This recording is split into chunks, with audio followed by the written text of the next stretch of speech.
All right, boys and girls, I'm here in the garden on Memorial Day, and we're adding some supplementary plants to our bulb patches of plants that have already flowered and died or bugs got them.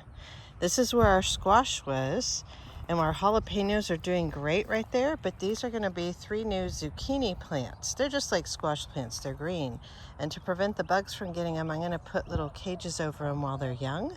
And then we're just going to stay on top of them, spraying them with Dawn dishwashing soap mixed in water every now and then to kill any squash bugs. And then here's 2 cilantro plants. Our cilantro did really well in this bright sun area last year.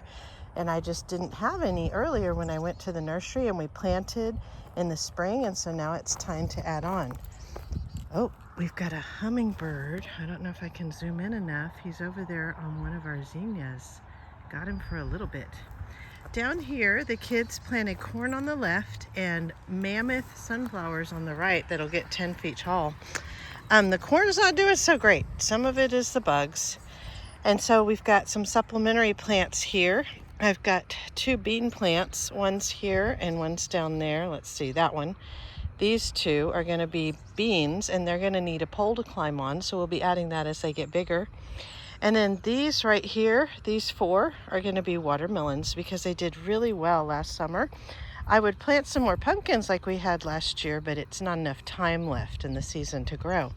And then these down here, this one and this one, are going to be cantaloupes. I haven't tried those before. They're also going to need something to climb on, so I put them in the middle. And then we'll just see. They'll have some nice afternoon shade from the sunflowers if the sunflowers keep growing well. And then up here on this side of the garden,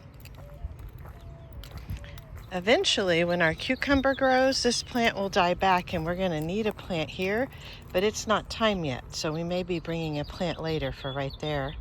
And then over here, these okra are starting to grow. I'm very excited. That one has a bloom on it already. This one back here, somebody snipped the top off a while back, and it's alive, but I don't know if it's going to get any okra this season.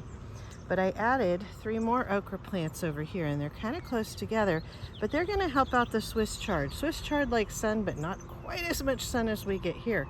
So they'll help each other out. And the okra like the really hot, sunny days.